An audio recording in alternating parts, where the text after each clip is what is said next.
and we're right back with more here from Reinforce with AWS On Air. I'm A.M. Grabelny, developer advocate here at AWS. And would you believe it? Ben Kehoe came back. I'm back.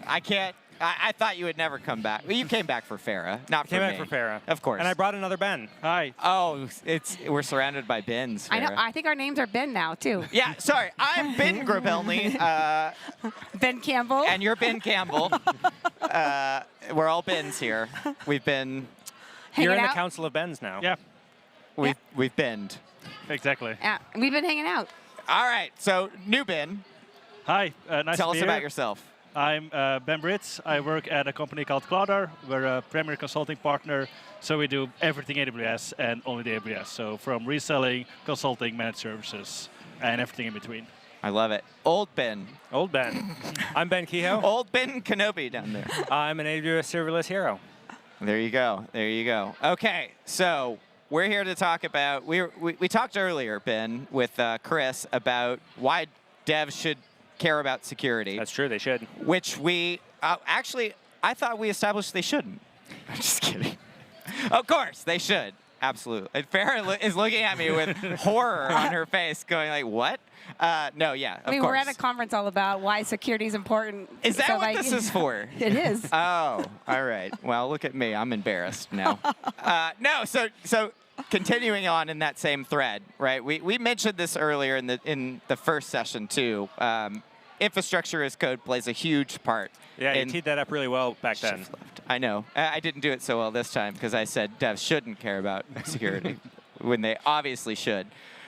So Ben, we're going to be talking about infrastructure as code and its place in the security world. Do you want to give us, just for anybody watching who's never used infrastructure as code, just a high level, what is it? What does it do for us? Why should we care about it? Yeah, so very quickly, with infrastructure as code, we want to manage our infrastructure the same way we manage our application. So we want to track things in a version control software, have releases that have like versions, assets, all that kind of stuff that helps us know what's happening. And especially for like this kind of conversation, that gives us like also like differences between multiple versions. So we can like see what's like, okay, we had this in a certain state, and then somebody changed something, that's a person that changed something, and now this is the new state that we're in. And that's all tracked the same way we track software, not with like going in and clicking these together, moving things around, but like the same way you would define a program. I love it. That's great. And there's all kinds of different ways to interact with infrastructure as code these days. You know, it started, I'd say, mainly JSON, YAML, and now we've even moved into idiomatic programming languages that you can generate, these things with, like CDK, right? So what tools are available? I see Ben trying to hold back here. No, we're just not going to get into it. That's a whole separate segment. That's what Twitter's for, for sure. Anyway, so what kind of tools are out there for me if I'm trying to automate these things? If I'm trying to automate, infrastructure as code scans, which... Well, why do we want to scan it? That's a great first question. Right, that one of the things that infrastructure as code brings us is that now we have these artifacts for what should be in the cloud. So we can say, we can go back to the source and we can say, this is what it's supposed to be. Is it actually deployed that way? And that's what like CloudFormation drift detection helps with. Right. You can also go and look at that artifact and say, before it goes out there, let's scan it to try and figure out if we think there's something in there that shouldn't go out. Yeah. Right? Can you believe it? People go in and they don't make changes through the IAC engine? It's hard to believe. Well, can you believe those people exist, Ben? I think it also like speaks to the two things out there, because the thing that like a lot of companies are doing is looking at the actual state, which is important. Like look at, this is our cloud environment, we're going to scan all our load balancers, all our API gateways, and say like, this is public, this is private, and like, should it be or not? Which is great. Like you should do that, but like it's a very long feedback loop. Yep. So, and I think that speaks also like the infrastructure code part. If you're having this, not just the state that is right now, but also like the state that the person developing it is expected to be and is writing it, you can do that scan sooner. Before you deploy, when you're writing it, like anywhere in that whole process, you can start looking at that artifact. You're saying we should shift it left. For example, yeah. I've been hogging the bins, Farah. Do you want to get a question I'm in? just enjoying this. I can't stop laughing. I see Ben over here laughing. You're making me laugh. I'm having a hard time here. But like, what kind of bottlenecks do people run into, and how do they manage those? Yeah, I think the main bottleneck that you can have is like being, like having a security team that says like we're going to approve everything manually. Like we will either look at your code or maybe we even have some automation, but we do it like I said, like at the end. And that creates like one central place that has to see everything, which leads to delays, like long feedback loops. You come back to like a developer that made something like 2 weeks after they made it and say like, you have to change this now. And everybody's unhappy about that.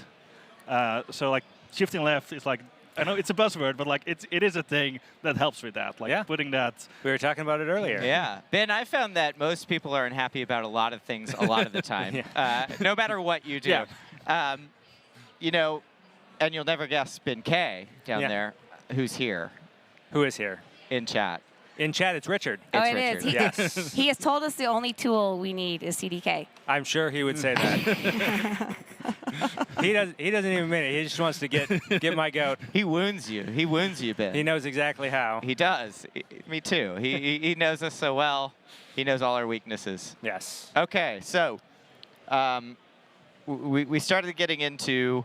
Let me ask you this: if obviously, Ben K, you highlighted that not only is it the static code analysis that we need to be doing on the infrastructure as code, we also need to make sure things haven't drifted. Yep.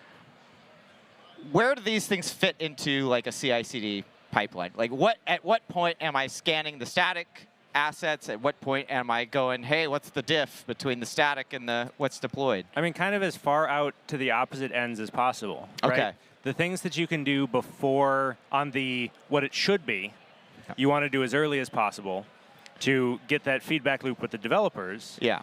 Because again, developers should understand security. They should understand what they're doing, but you need feedback from experts to help them understand that.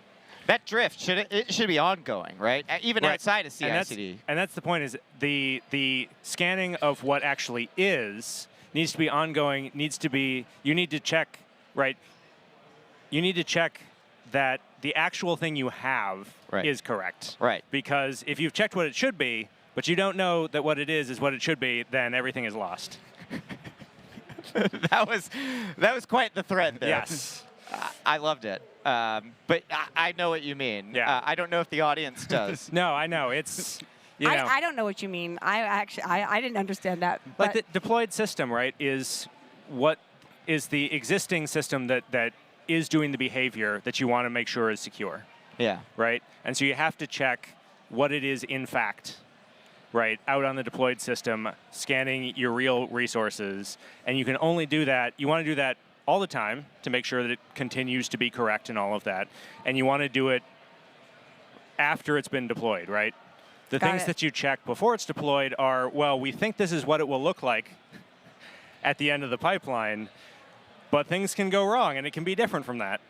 It's like life, Farah. There's reality, and then there's what you think reality is, and there's what you want reality to be. Yeah, you want your dreams to be good, but you also want your dreams to come true. You got to make sure of both of those things.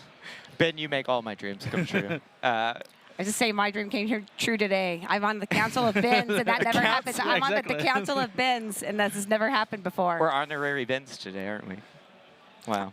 There's actually something I want to highlight from like, your question, because like you started the question like with where do we scan? Yes. And I think that's like a very important point, because there are other ways to try to get what you want into production. True. Yes. You could try to modify the things after they're written.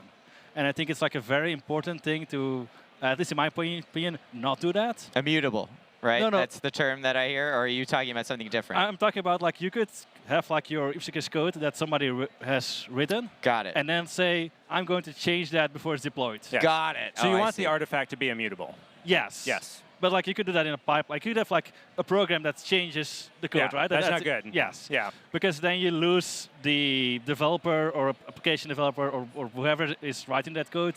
They don't learn what you actually want them to do. Yes. You don't like this. You're not saying like this is the best practice. You need to give the follow. feedback. Yes. Last really quick question, and then we have to wrap, unfortunately. Do you think you should do IAC reviews just like you do code reviews? Sure. Okay. Why not? Yeah.